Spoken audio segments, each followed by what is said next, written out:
Good morning, church. Good morning. Thank you for inviting me to be your speaker, resource person of the day.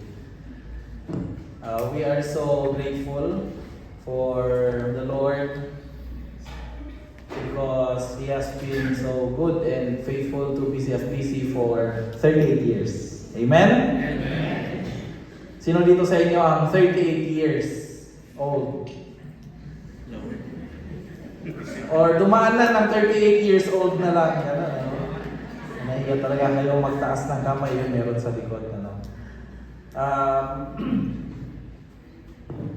Nung nag-meeting kami, we had this open table for suggestions kung ano yung, of course, mga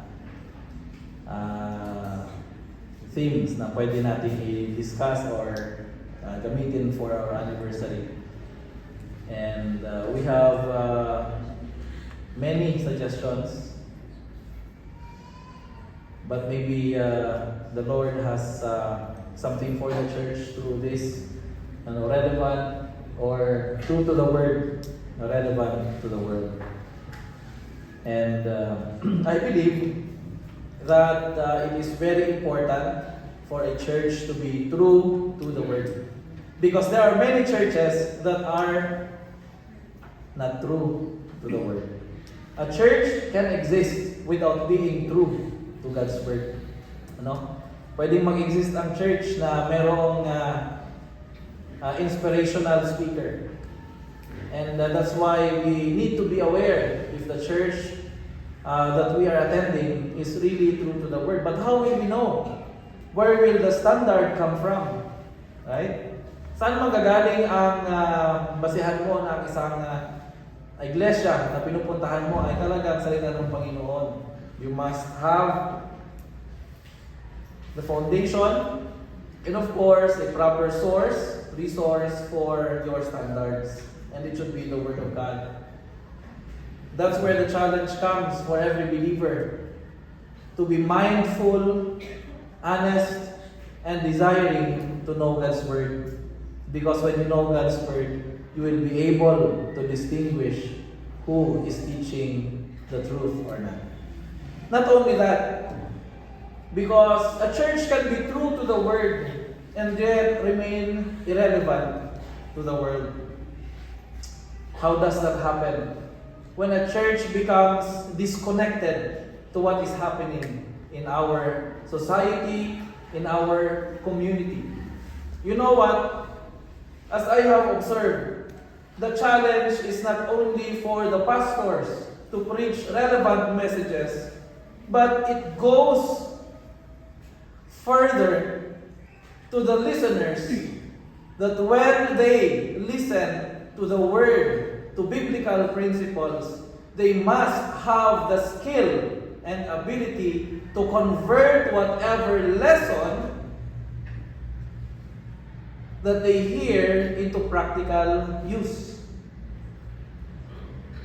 Maybe we have heard of complaints like, hindi kasi namin naiintindihan, or hindi kasi para sa akin dahil hindi ko naman yan pinagdaanan. But the least thing a believer can do in his or her personal life or spiritual journey is to be able to filter from the lessons she or he hears, to filter what is applicable to his or her life. And as I have observed, sometimes we are not interested in messages that we cannot connect to ourselves. Kaya mapapansin nyo may mga times na minsan lumulutang ang ating mga pag-iisip habang nakikinig, kasi we also struggle to connect. But we must challenge ourselves to know how to interact and how to absorb God's Word.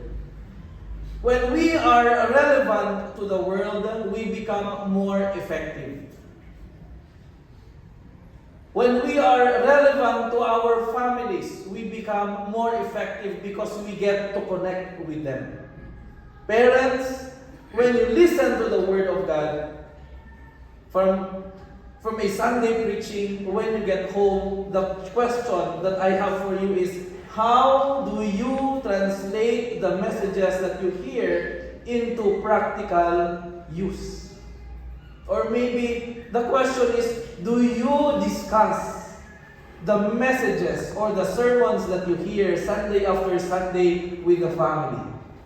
Or maybe for others, for personal consumption na lang. I challenge you, brothers and sisters in the Lord, especially parents, that we learn to become pastors, especially for the fathers in our own household, to lead our family in their spiritual journey as they try to understand and absorb God's Word. And maybe from this time onwards, we will be hearing various messages that will, of course, tell us or deliver the truth that comes from the Word of God, and messages that comes with relevance. Now, in relation to this, my title for my message today is about hearing and applying God's Word as being the key to blessedness. Hearing and applying God's Word as the key to blessedness, from James chapter 1 verses 19 to 25. Let me read to you and you can follow along with your eyes. It says here, "Know this, my beloved brothers, let every person be quick to hear, slow to speak, slow to anger. For the anger of man does not produce the righteousness of God. Therefore put away all filthiness and rampant wickedness, and receive with meekness the implanted word, which is able to save your souls. But be ye doers of the word, and not hearers only, deceiving yourselves. For if anyone is a hearer of the word and not a doer, he is like a man who looks intently at his natural face in a mirror, for he looks at himself and goes away, and at once forgets what he was like. But the one who looks into the perfect law, the law of liberty, and perseveres, being no hearer who forgets, but a doer who acts, he will be blessed in his doing.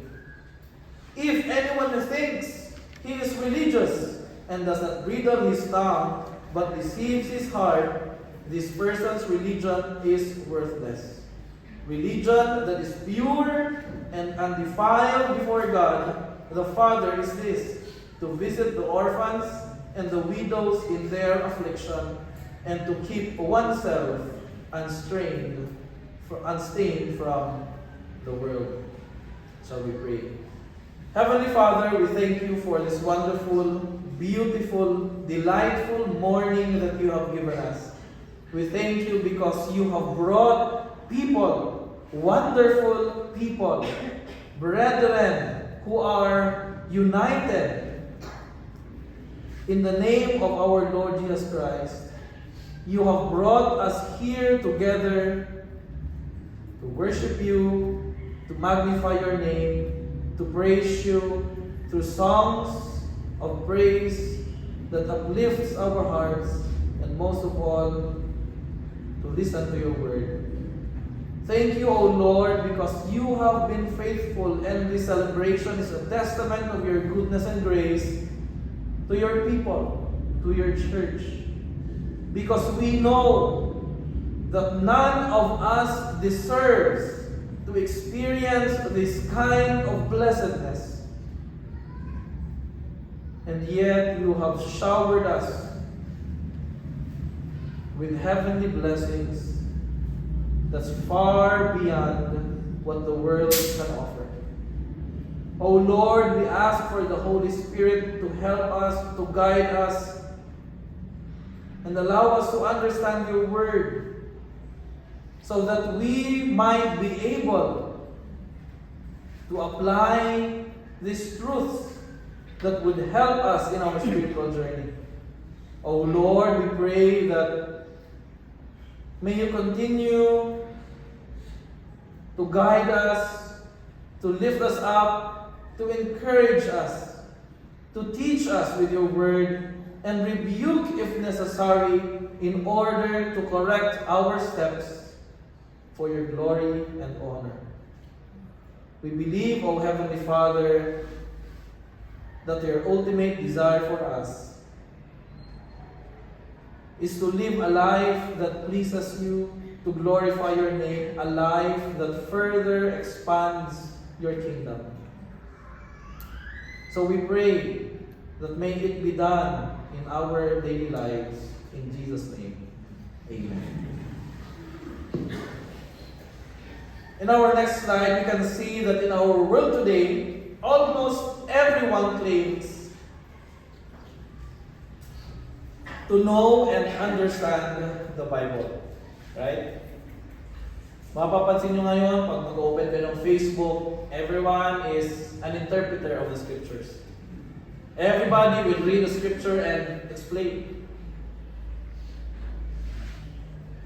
I remember, nung few days ago, nag-usap kami ni Mrs. And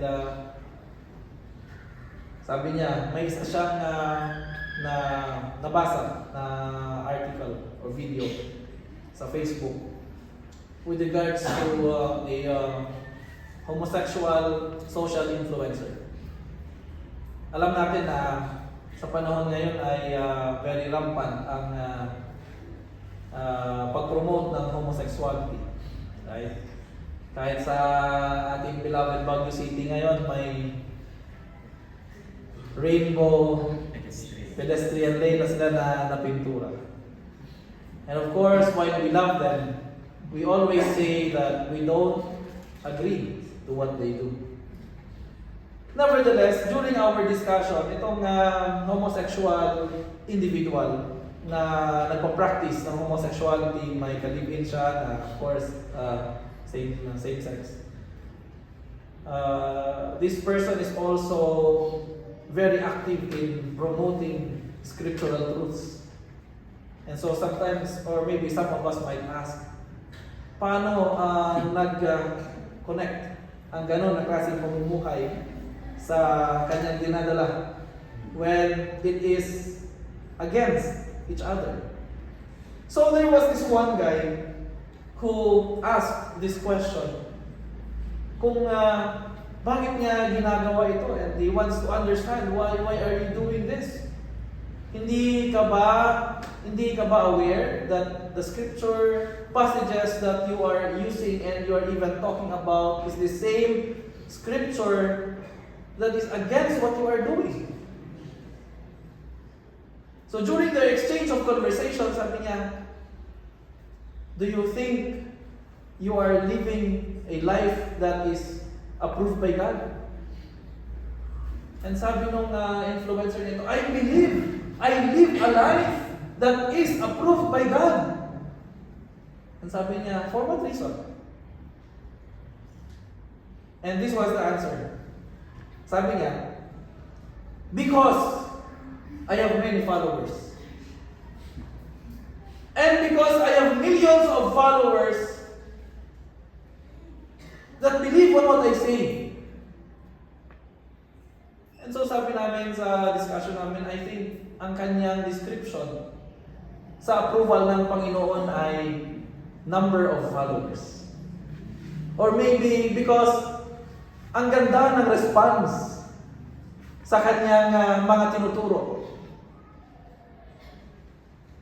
Which gives us the realization that people today, especially those who are preaching the word, are now detaching themselves from the truth. Napapansin natin na ay pwede pa lang, you can just speak the truth and detach yourself and do whatever you want, and the world will say, it's okay, as long as you are telling the truth. But for us Christians, that is not our position. Because your life is attached to what you teach. And therefore comes the challenge for the church, for the modern church, with regards to sifting where we get spiritual teachings or truths. Because we cannot neglect or we cannot deny the fact that influence which we are receiving today is not only coming from this pulpit, is not only coming from the people you know, but spiritual influence is also coming from the digital world. With all these claims going around us, where do we draw the line of being true to what the Bible says and means and heresy? Because people can twist what the scripture means only to suit their preference, and we must know how to distinguish right from wrong interpretations.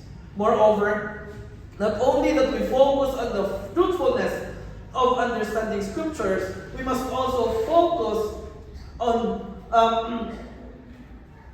we must also make sure that timeless truths become relevant in our generation by how we translate it into practical application and philosophy. How do we translate biblical truths into application and philosophy? Our philosophy changes. And one's philosophy can be influenced by what that person is learning from. It changes over time.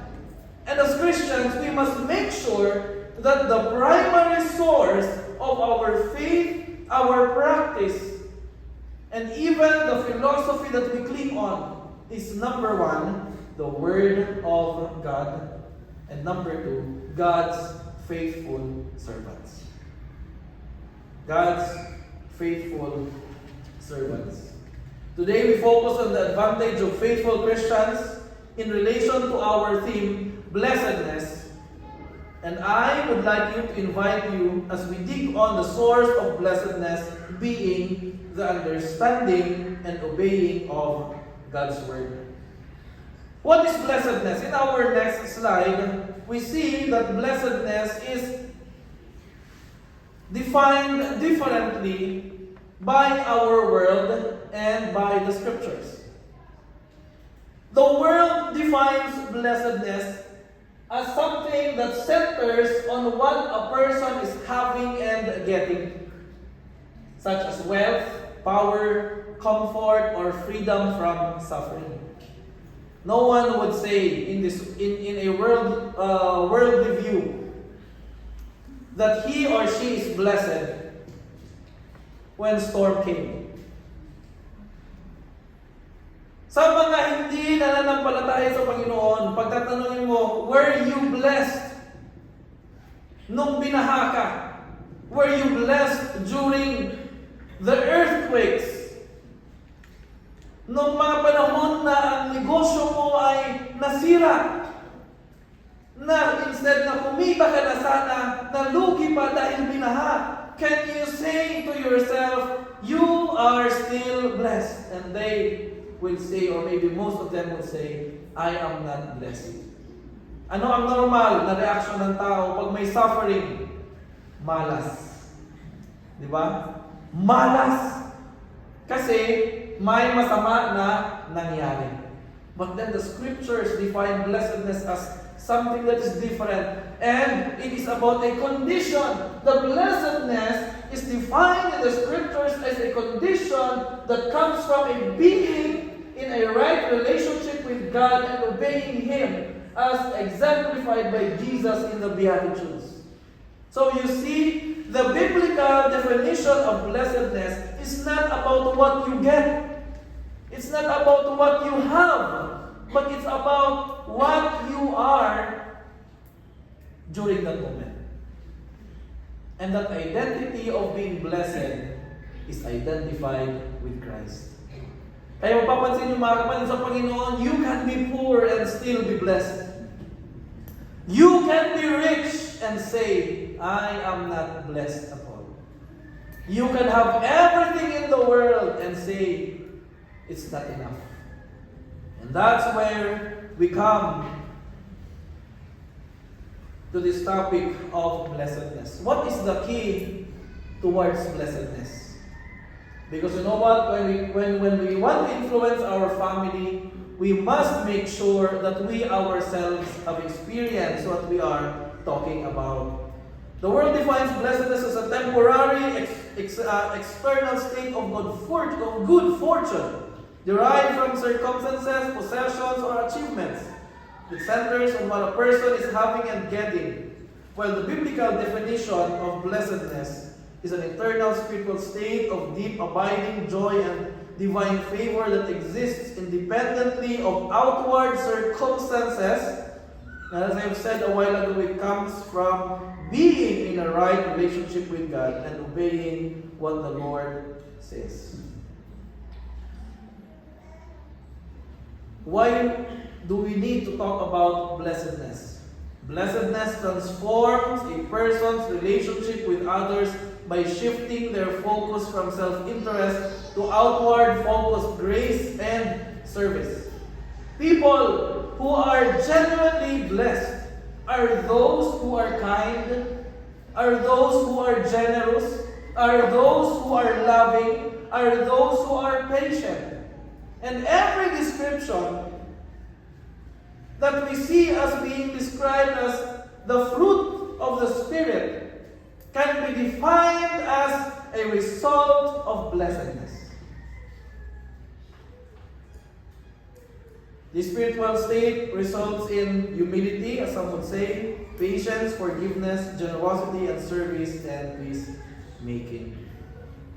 Now, in essence, blessedness creates a person who interacts with others with grace, service, and peace.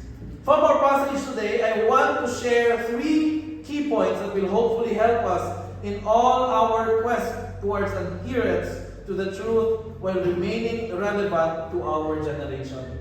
So ano ba ang 3 points na ito? Number 1, that blessedness starts from genuine understanding of the Bible.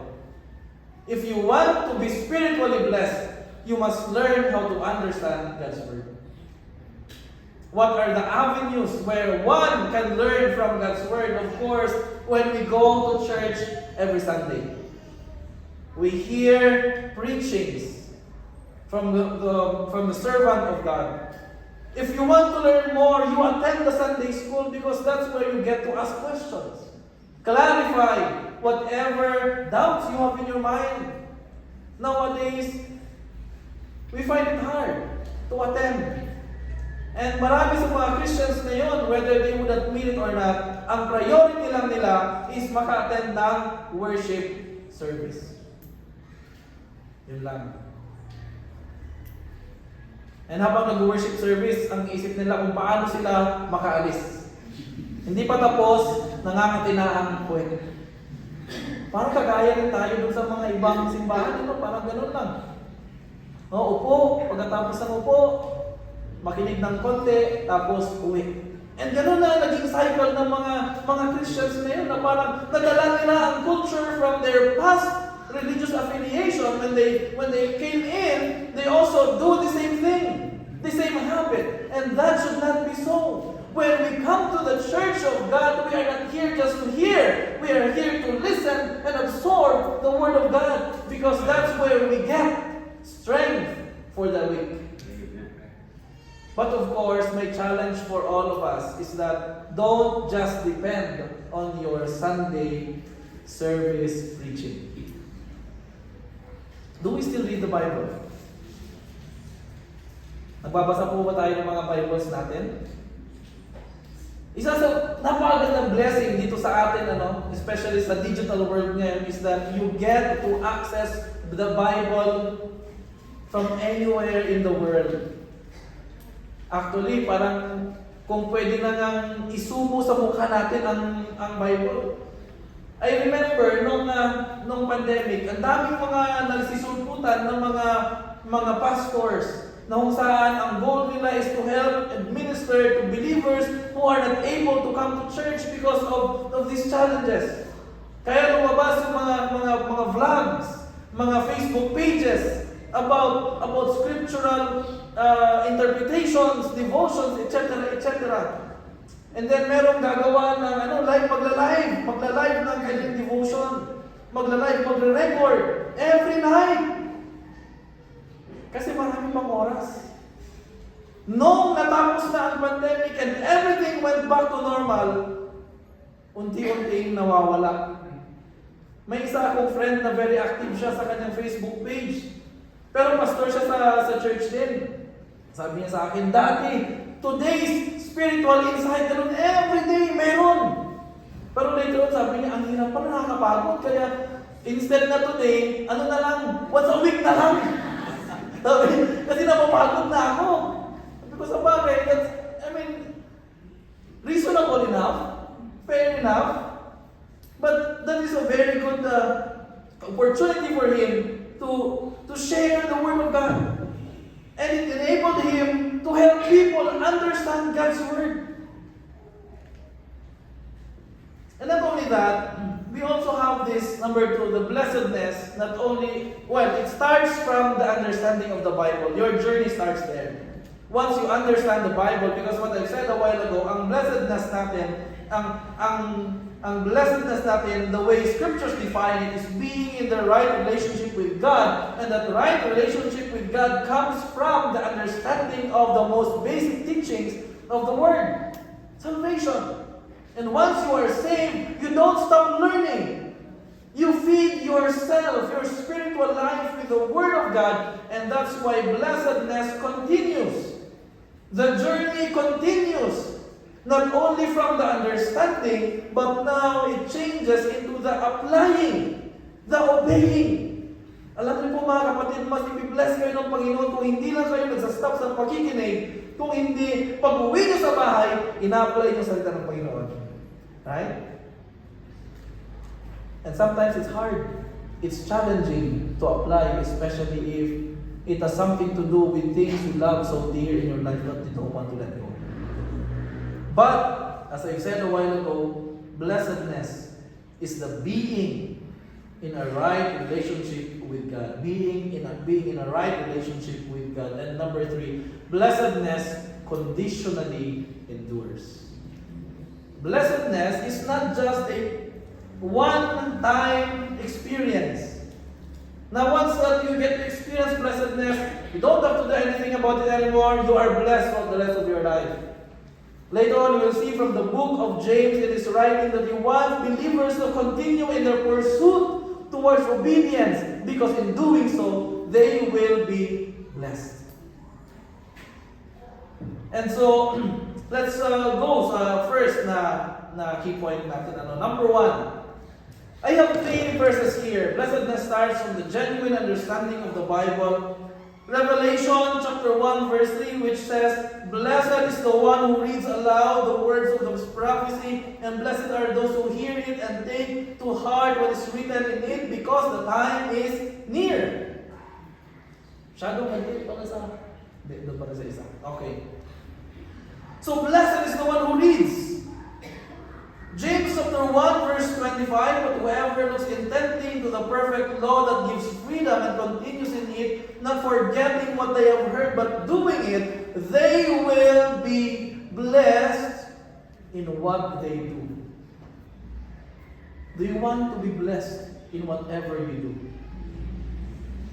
Yes. Everybody wants to be blessed, right? Do you pray every day? 3 times a day siguro, no? Minimum. Diba? Breakfast, lunch, and dinner. What do we pray about? The food. Diba? What do you want? What are you asking the Lord for when you pray for the food? Please bless our food. Now, I have this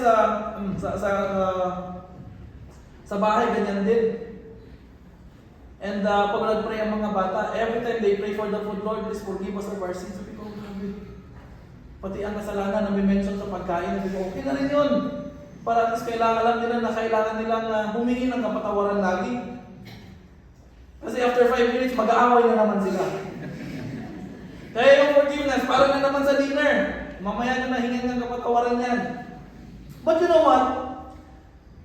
It says here, that we will be blessed in whatever we do. Psalm 1:1-2, blessed is the one who does not walk in the step of the wicked, nor stand in the way that sinners take, nor sit in the company of the mockers, but whose heart is in the law of the Lord.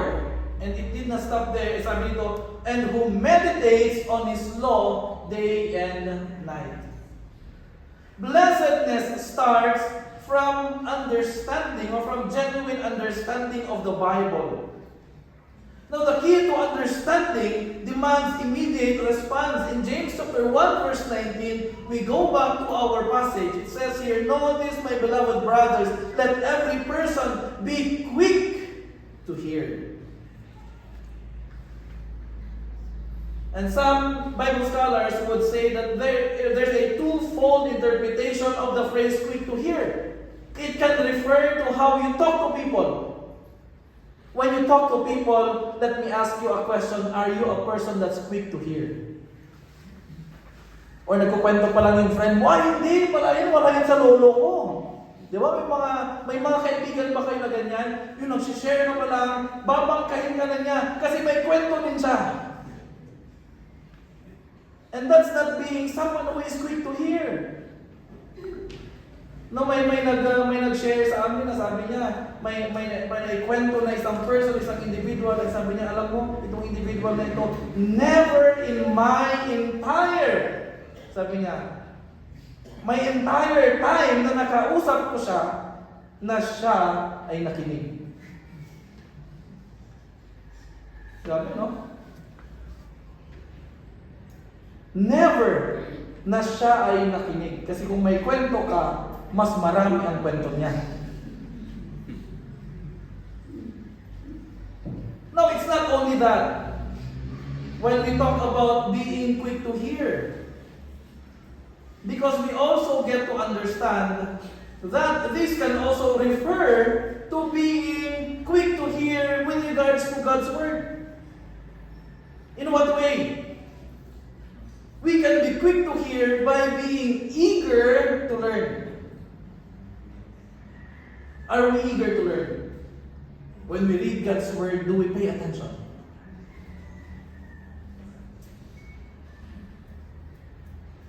Ang attention span ng mga tao ngayon napaka-short. Diba? Ang sabi nila, 20 minutes na lang daw. Kaya pababa yung mga sermon. Tapos I ran across this Facebook video na isang British na pastor. And ang kanyang post is 1 minute sermon. Grabe, no? Gusto niyo ba yun? 1 minute sermon. Within 15 minutes, tapos na tayo dito. But of course, hindi niya yung ginagawa sa worship service nila. Ginagawa nila yun sa Facebook niya for people who are in a rush. Pero sabi, maalala ko dati, may 30 minutes. Tapos 10 minutes, tapos 5 minutes with God. Diba? Tapos sabi ko, 1 minute, grabe, maybe ang next siguro 30 seconds with God. Kaya ba yun? I don't know. Maybe someone will come up with a style that can compress ideas for 30 seconds. But that is the challenge that we're having right now. We must be eager to learn. And number two, with regards to the Word of God, we must be humble enough to accept correction. The start of our blessedness comes from the genuine understanding of the Bible. And when we talk about genuine understanding of the Bible, it involves the eagerness to learn, the humility to accept correction, and the readiness to respond. Be ready to respond.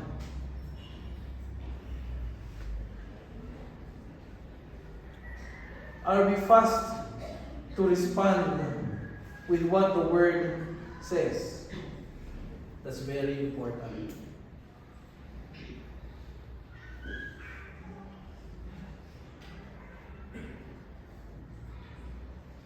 Pag may mga emergency situation, mabilis kayong mag-respond ng ating government. Pag may sunog, gano'n kaya kabilis? How fast is fast? Diba? Pag may aksidente, gaano kabilis ang mabilis? Of course, there are many factors involved that may challenge response time. But when we talk about God's Word and our response, we might ask ourselves, how fast am I responding to what the Word of the Lord says? May mga Christians din naman na ang bilis nilang ang bilis uminit ng kanilang mga kaluluwa, ng kanilang mga puso during the service, game na game. Yes, Lord, I will obey you, I will follow you, I will do this, I will do that. Paglabas ng gate, wala na, nakalimutan. Sana hindi rin po tayo ganon. And we will also talk about that because our third key point is about the continuation or the enduring application that leads to blessedness. Not only that we have this call to understanding that demands immediate response, we also have this call to understanding that comes with heavenly empowerment. It comes with heavenly empowerment. Now, many people will struggle to understand the scripture because they lack intelligence. Not because they lack intelligence, but because of three deep gaps that we must address. And this is the responsibility of those who share the Word of God. Number one, historical gap. We are talking about scriptures that separates us for thousands of years, and what they do before, we don't do today.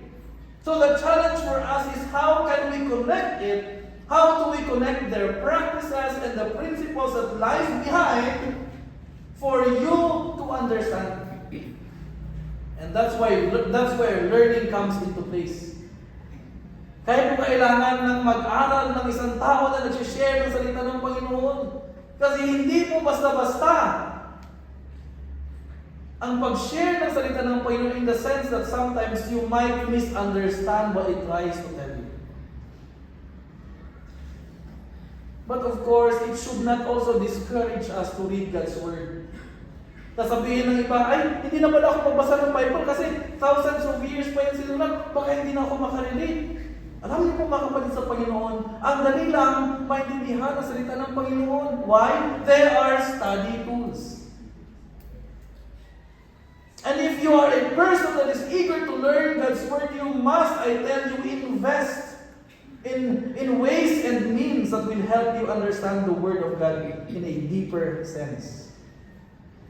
When I was young, I was always amazed because when I go to the churches or houses of pastors, ang libro sa kanilang sa sala or kahit saan, ang dami.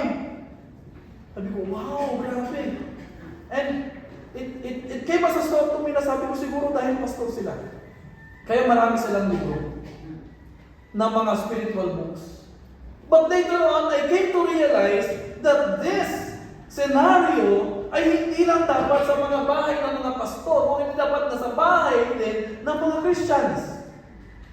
Na ang bahay ng mga Christians ay puno rin ng mga libro na makakatulong sa kanila in their spiritual growth. Pag pupunta si Pastor Charlie sa bahay niyo, ano ang pinakamaraming makikita niya? Sino unahin natin, Pastor? Siguro plato. Sa bahay pa namin maraming plato, promise. Kasi ano po yun? Prize collection ng mother ni Cara. Of course, may mga books din naman doon kasi marami rin po akong libro.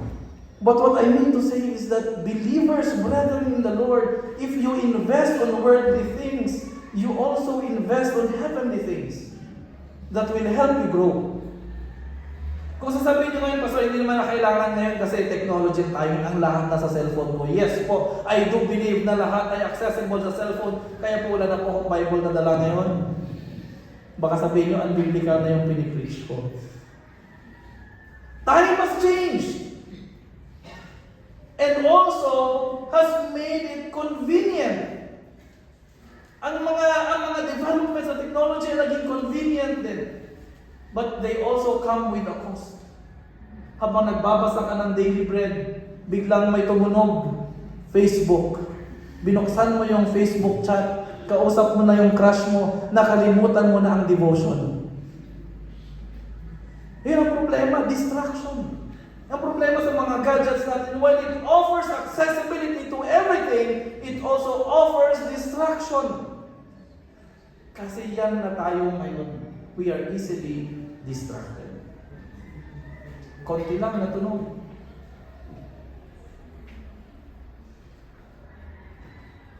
We must be able to understand that understanding scriptures comes with heavenly empowerment. Number 2, literary help. The Bible is a library of diverse genres from poetry to prophecy, and we often misinterpret it by taking symbolic language literally or ripping verses out of their larger story. Itong mga bagay nito, they might seem too big for us to comprehend or understand, but we can be able to understand all of these challenges one at a time. Isa po sa mga blessing na meron dito ngayon sa Buyagan ay under sa ministry ni Pastor Charlie at ni Pastor Drew, yung mga men namin ay tutulungan niya na maging able sa pag-interpret ng scriptures so that they will be able to preach with the correct interpretation. Kaya sabi ni Pastor Charlie nung nakaraan, may mga pastors na naghahanap ng humihingi sa kanya ng the same na material para magamit din nila sa mga iglesia nila. And that's good. We would really desire that men and women long to know God's Word in a deeper sense. Because when that happens, blessings will come our way. If you want the Lord to bless your church, do what He says. If you want the Lord to bless your church, invest in understanding and obeying His Word. Blessings will come your way. Ano bang blessing na yan? Pera kaya? Hindi ko po alam. Depende kung paano mag-work ang Panginoon sa buhay-buhay ninyo. Pero maybe, pera ang isa. Nagagamitin ng Panginoon para ma-bless kayo. But as I have told you a while ago, blessing is our status. Blessedness is a status that we have with God. It's not about what we have. It's not about where we are. But it's about who we are with and our relationship to the Lord. Number 3, the most crucial. The Bible is sometimes hard to understand because it requires spiritual discernment. As 1 Corinthians reminds us, intellectual effort alone is insufficient. We need humility to be taught and the receptivity of the Holy Spirit to truly grasp and obey God's living Word. Ito po yung mga bagay-bagay na kailangan nating mapag-aralan sa salita ng Panginoon. Why? It is hard, or why understanding comes with heavenly empowerment. Everyone can read, but not everyone can understand the way the Lord wants them to understand. That's why people who attempt to understand the Scriptures will always complain and find it irrelevant. Bakit ganito? Bakit ganyan? If you try to hear yung mga biblical arguments sa mga tao na alam mong hindi talaga sumusunod sa Panginoon, you will understand that what's lacking in them is the Holy Spirit that illumines their minds for understanding.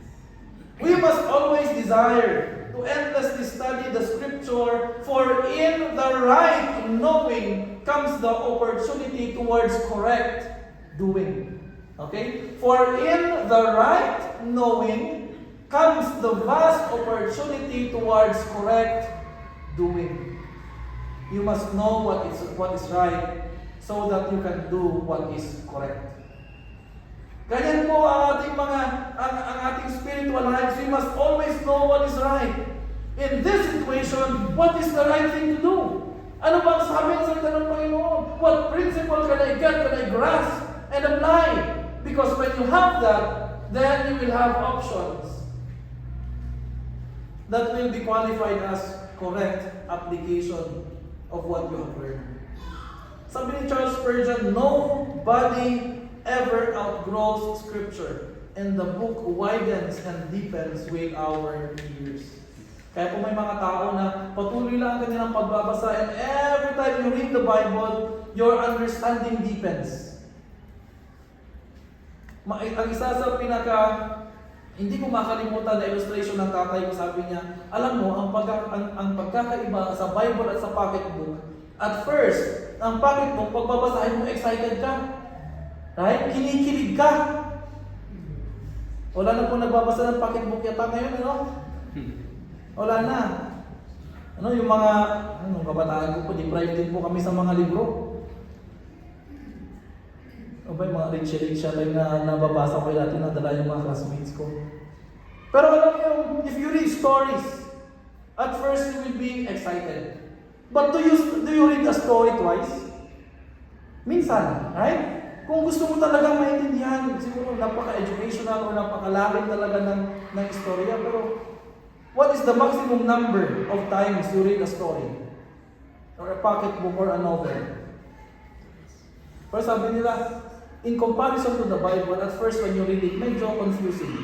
The second time you read it, and you understand it a little bit. And then you read it one more time, you understand it more. And then you read it one more time, you understand it deeper. It becomes richer the more you read it. And that is what makes the Bible different from other books. We must understand the Bible, and understanding the Scripture is the start of our journey towards blessedness. Number 2, blessedness continues as we pursue obedience.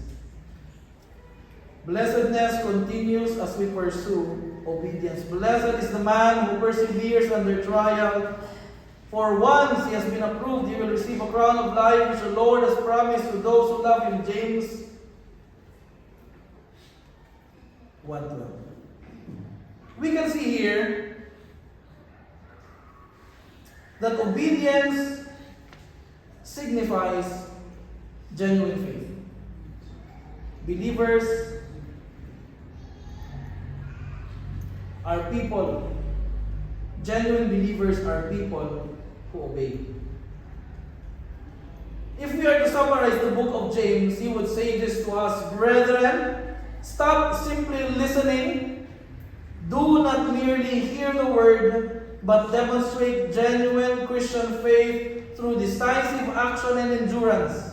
Let your lives be a clear testimony that true religion is alive. True religion interacts. Control your tongue. Care for the needy, for the vulnerable, and live wisely. Be doers of the word and not hearers only, maintaining patience through every trial, and praying always in absolute reliance on God.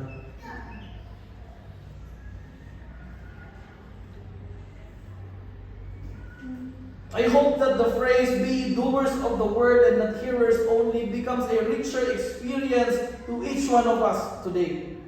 Because it's not only about the simply listening and then obeying, but it is more than that. Sabi ni James, be ye doers of the word. Binigyan niya ng emphasis kung ano ba yung gagawin mo, ano ba yung subject ng verb. Sabi niya, be ye doers. Doers of what? Doers of what your pastor says? No. Be ye doers of what the word says? No. Pero sabi nito, be ye doers of the word. The word is the primary authority of our faith and practice. We follow the word. I think maalala ko sa isang interview with John MacArthur. Tapos may isang tumayo na nagtanong sa kanya, Pastor, hanggang saan ba ang influence ng pastor sa amin? Or hanggang saan ba ang command ni pastor na susundin namin? Sabi ni, kung hindi ako nagkakamali, ang sagot ni John MacArthur, walang influence ang pastor sa inyo. Ang may influence ang salita ng Panginoon. If that pastor is telling you to do something that is against the word of God, you don't have to obey it.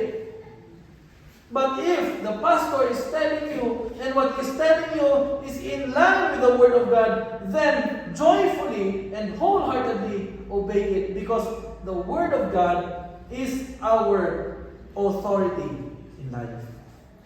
So sabi ni James dito sa kanila, be ye doers of the word.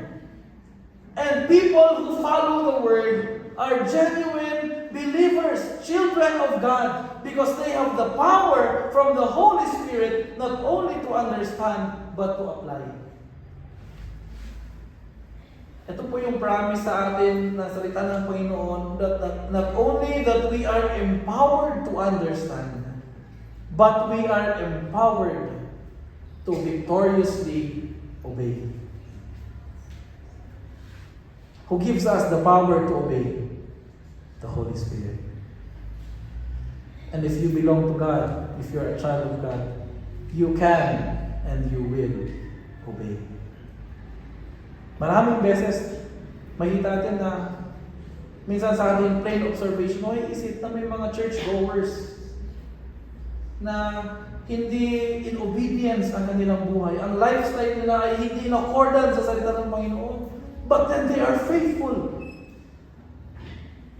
And this phrase comes to mind, the verse in the Gospels come to my mind that says, Lord, Lord, we have done this, we have done that. Pero ang sagot sa kanila ng Panginoon, depart from me, for I never knew you.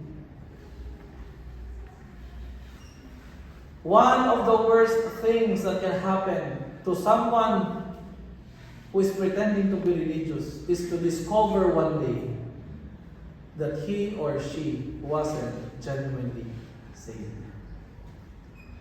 Ang sabi ni James, describe niya as deceiving yourselves. Pwede ba yun? Pwede ba na isang tao ay andito every Sunday and yet that person is deceiving himself or herself? Yes, pwede! In fact, you can be serving. Pwede rin po yun. Active ka. But your service has something behind. A motive that is not in connection to what the truth tells us. May mga tao na ang thinking nila, I will go to church and serve the Lord, do this and do that, because when I serve the Lord, I will go to heaven. May mga tao na ganyan. Kaya po, now and then, we teach salvation. We remind people of salvation. Ano ba ang totoong katuruan sa kaligtasan? It's by faith and not works. Because sometimes people misunderstand, misinterpret, and think that because they are going to church, you know what, you can go to church every Sunday and not go to heaven. Because the church is not the way to heaven. You can serve the Lord, you can do ministries, you can teach. Kasi kasabi ko kanina, di ba? Anyone can interpret the scriptures. Lalo pag bibigyan ka ni Teacher Ira ng manuscript, tapos na. Andun na lahat. Babasahin mo na lang. And you know what? Anyone can do it. But unless you experience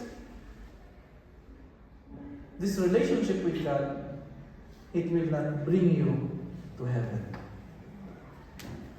And that's why your journey starts when you understand the scriptures, and number 2, when you obey. People will not just obey the scriptures.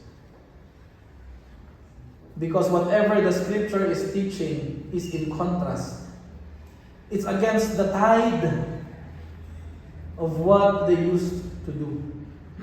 It's what the scripture teaches is the complete opposite of what we love to do. Kaya nga sabi ni Paul, yan din ang struggle niya, sabi niya, what I want to do, I do. Pero yung mga ayaw ko, yun din yung ginagawa ko.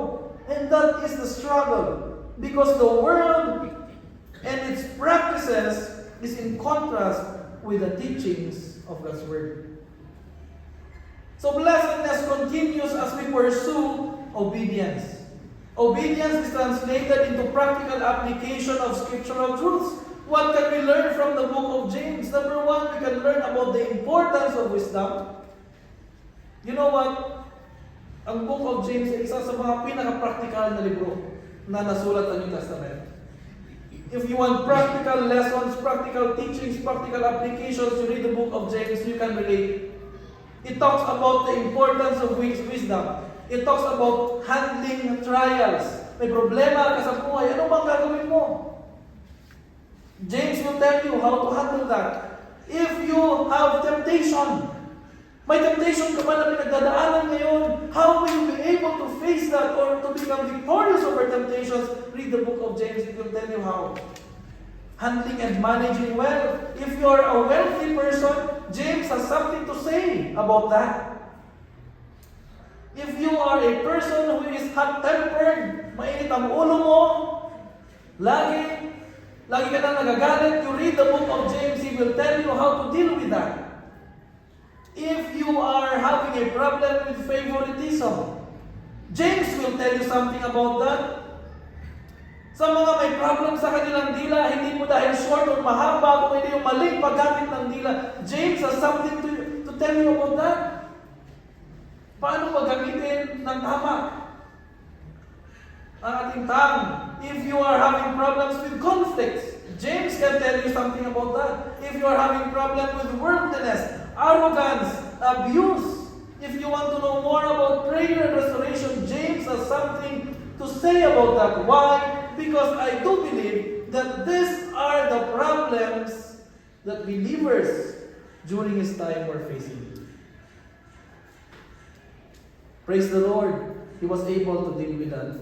Because we can also live and enjoy and teach ourselves on how to behave properly as people of God. Because in obedience to this, we become doers of the Word. Ano ba ibig sabihin ng doers of the Word? Right? Controlling ourselves. Strengthening ourselves. Correcting our mistakes. That is what it means to be a doer of the Word. And lastly, blessedness comes or conditionally endures. Blessedness conditionally endures. Where did I get this? In James chapter 1 verse 25, sabi dito, but the one who looks into the perfect law of liberty and perseveres, being no hearer who forgets but a doer who acts, he will be blessed in his doing. Doing. It continues. Diba? Pag sa English, tama, present participle. Alam niyo ba yun? Diba may past, may present, future, present participle. It continues. Right? It is doing. Sa lahat ng ginagawa mo, pagpapalain ka ng Panginoon. But what is the condition? The command is conditional in that the blessings, evidence of faith, and genuine self-acknowledgement are contingent upon actively doing what the Word says. James uses a clear if-then framework. The if-then framework. Sa mga magulang natin, napagdaanan din natin, di ba? If-then. If you do this, then you will have this. If you disobey, then you will be spam. Pinalo rin po ba kayo? Ha? Yung mga bata ngayon, hindi yata napapalo. Ano? Kasi may narinig ako, pinalo ng magulang, pinakulong ng magulang, pinapulis. 5 years old! Or 7 yata yun, may narinig ako minsan sa balita. Wow, grabe. Malala ko nung time mo, parang grade 5 na kaya last na pinalo ng magulang ko. Nag-upgrade pa! Ang upgrade lang na maalala ko dati, hindi sa gadget, sa pamano. Hindi ko alam yung mga bata dito na-upgrade din, pero napagdaanan ko rin po yan. No, from belt, siyempre kumakapal yung skin sa puwet, di ba, habang sa katagalan ng pagpalo. Hindi mo na maramdaman, mamaya mag-upgrade, ano na, sanga ng bayabas. Masakit po yun. Pag pumunta ako sa school, may 3 guhit. Hindi po sa sapatos, sa paa. Yan. Tapos naka-shorts pa kami noon. But I thank the Lord for discipline, for my parents for disciplining me. And I never regret. And sabi ko, gagawin ko rin yan sa mga anak ko. Pero tapos na, malalaki na sila. Kausapin na lang na pwede na akong makausap. So, ayan po, if-then framework. Ano ba ang if dito? If you look into the perfect law, if you listen and not forget, then you will be blessed. But there are several versions na mas magbibigay ng kulay sa understanding natin. From ESV, sabi dito, yung first na nabasa ko kanina, yung perseveres. Pangalawa, from NAT. But the one who peers into the perfect law of liberty and fixes his attention there and does not become a forgetful listener, but the one who lives it out, he will be blessed in what he does. Sabi niya, fixes his attention, focuses on the goal. From NIV, but whoever looks intently into the perfect law that gives freedom and continues in it, not forgetting what they have heard, but doing it, they will be blessed in what they do. And lastly, NASB, but the one who looks intently at the perfect law, the law of liberty, and abides by it, not having become a forgetful hearer, but an effectual doer, this man will be blessed in what he does. There are 3 conditions that I want to share this morning. Number 1, the deception condition. Ano ba itong deception condition? Verse 22, but be doers of the word and not hearers only, sabi niya, deceiving yourself. If you are a hearer and not a doer, you deceive yourself. And if you deceive yourself, wala nang iba pa na magsasuffer sa consequence kung hindi ikaw. Ang problema sa mga tao na may self-deception is that they do not know that they have deceived themselves. What's worse that could happen is that when we try to deceive ourselves, time will come that lies become truth. At mahirapan ka nang ma-distinguish kung ano ba ang tama at mali dahil nakasanayan mo na. If one is only a hearer and not a doer, the person is self-deceived. This is the consequence. And this person lacks true spiritual reality or self-awareness. Ito yung pinakamahirap. Because sometimes people who have deceived themselves, even though they are rebuked or reprimanded, they will rebel and still disobey because they think what they're doing is right. The second condition is the reflection condition.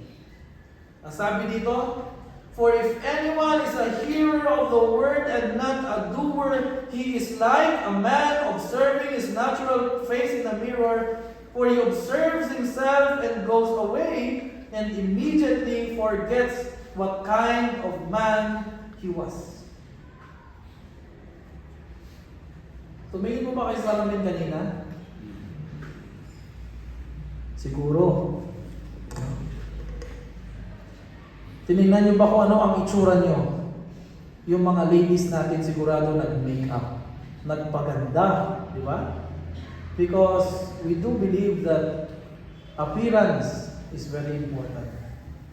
Kaya kailangan magpaganda, mag-makeup. Kasi syempre anniversary natin ngayon eh. Kailangan maganda ako sa picture. Ipo-post pa naman sa Facebook.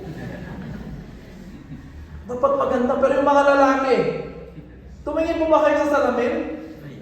O baka ganyan, di ba? Ganyan naman yung buhok everyday. Ganyan yung itsura niya. Okay na yan. Sabi ko nga pang binabasa ko ito, sabi ko, bakit yung lalaki yung dinescribe? A man! There might be something behind it. Or maybe hindi ganun ka-particular ang lalaki. Sabi nga nila daw, ano ba yung sabi ni Mrs. sa akin? Sabi niya, pag hindi daw nakangaliwa ang lalaki, hindi yan naliligo. Kung grabe naman, ganyan na bakit ang basihan ngayon? Hindi naliligo. Hindi ba pwedeng malamig lang? So we continue and see here the description of a person who goes to the mirror, observes what is in there, and forgets. Nakalimutan na. And the consequence for this is, this person gains no lasting benefit or change from the word because hearing is useless. Nothing changes. Pupunta pag Sunday, makikinig, mabibless, mag-i-amen, pag-uwi, nakalimot. Sana po hindi ganyan ang routine natin as people of God. Sana tayo ay mga Kristiyano, nakarinig, nung nakarinig, in-apply. Kinonvert into practical application. So how can I apply this in my life? Not only this week, but for the days to come. How can I improve myself? How can I please the Lord more in my life?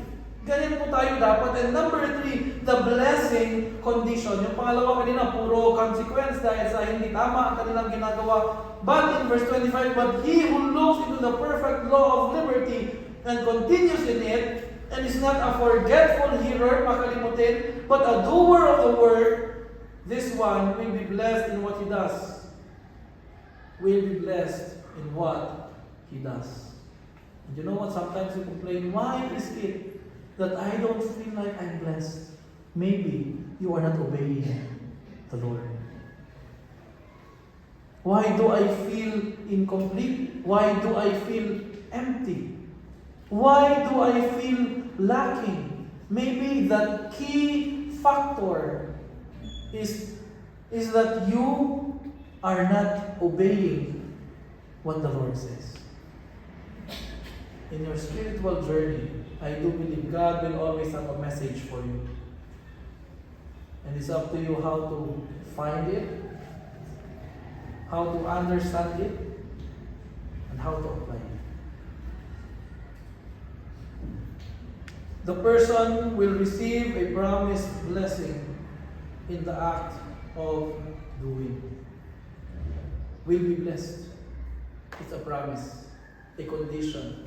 Not only a condition, but a condition that endures. Kaya po ang faithfulness sa ating mga Christian, hindi lang po ngayon, hindi lang bukas, hindi lang sa buwan ng November, dahil anniversary ngayon, dapat faithful ako sa Panginoon once a year lang. Hindi po yun. Every day of our lives, we must live faithfully. We must obey the Lord. Because what is said here in the book of James, you will be blessed in your doing. Sa panahon ngayon, ang mga tao ay naghahanap ng ultimate source of joy, ultimate source of peace, satisfaction, contentment. The Bible offers it in the name of Jesus, and it can be achieved when we obey. Pag nasa will ka ng Panginoon, hindi ka magsisisi at hindi ka mawawalan ng kaligayahan. You can go to places. You can travel abroad. You can buy whatever you want. Whatever the world is offering us, you can get it. And yet, if you don't have a right relationship with God, you will always come back empty, sad, and your heart is filled with void and longing. But if you have Christ in your heart, and if you know that you are obeying Him in your personal life, even though you have not that much, you will be happy. I will always tell you this. I will always tell people, money and achievements will not make you happy. It will not even give you satisfaction. But Jesus can fill that void. Na kahit walang-wala ka, masaya ka pa rin. Malala niyo yung mga believers, yung Philippian believers, they don't have that much. But Paul was happy with them because of their love for the Lord.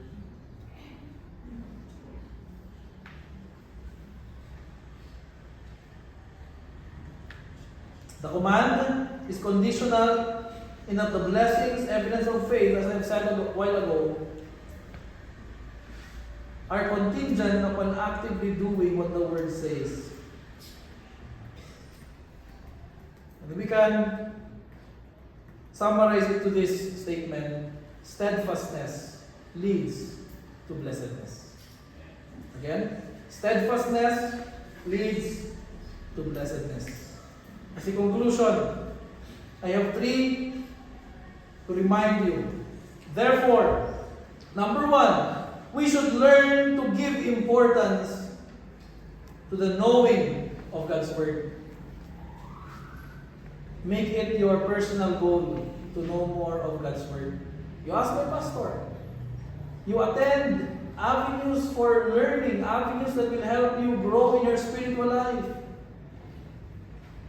And once you start knowing God's Word, number 2, give priority to the obedience of God's Word.